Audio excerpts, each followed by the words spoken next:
said he'd disown me if I didn't marry his friend, so I faked a pregnancy to escape him. My phone was at 14% and the clock on the wall said 9:38 p.m., the living room lamp buzzing softly, while I stared at a message I'd already opened twice, just to make sure it hadn't changed on its own. Earlier that evening, he'd laughed lightly and said, "You're overthinking this. It's already sorted," like he was reassuring me about dinner reservations, not talking about the rest of my life. I let it pass because pushing back always felt like spilling something you'd never be allowed to clean up. All day, I replayed my words from the morning, wondered if my voice sounded sharp when I asked for more time, if saying I wasn't ready came off ungrateful, if I'd misunderstood the promise that I'd get a say. Every doubt circled back to the same conclusion. Maybe this was already decided, and I was just late to realizing it. When I finally replied to his message, it stayed on read. No follow-up. No explanation, just silence that felt intentional. By the next afternoon, the plan I thought was tentative had hardened into fact. The visit was moved up without asking me. Chairs were arranged, so I sat slightly off to the side, not centered, not included.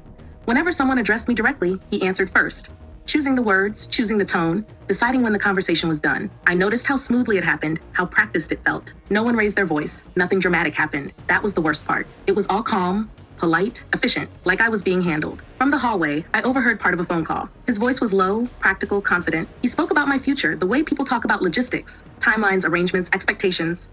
My name was paired with his friends, said casually, like it was already official.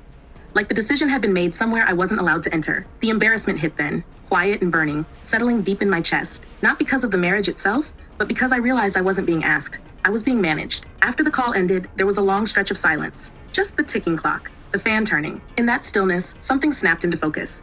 This wasn't about guidance or protection or knowing what was best for me. This was about control, about reputation, about making sure things looked right from the outside, even if I disappeared inside. Later that night, sitting on my bed and scrolling through nothing, I made a decision I never thought I'd make. It wasn't brave or noble.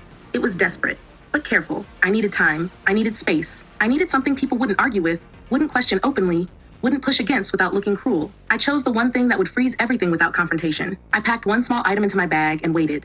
I didn't announce it. I didn't accuse anyone. The truth leaked out sideways. Through hushed conversations, sudden pauses, changed behavior. His certainty wavered. His authority shrank.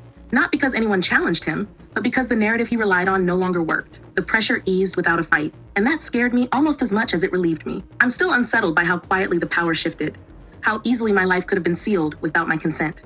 And I keep wondering how many people have escaped situations like this, not by winning an argument,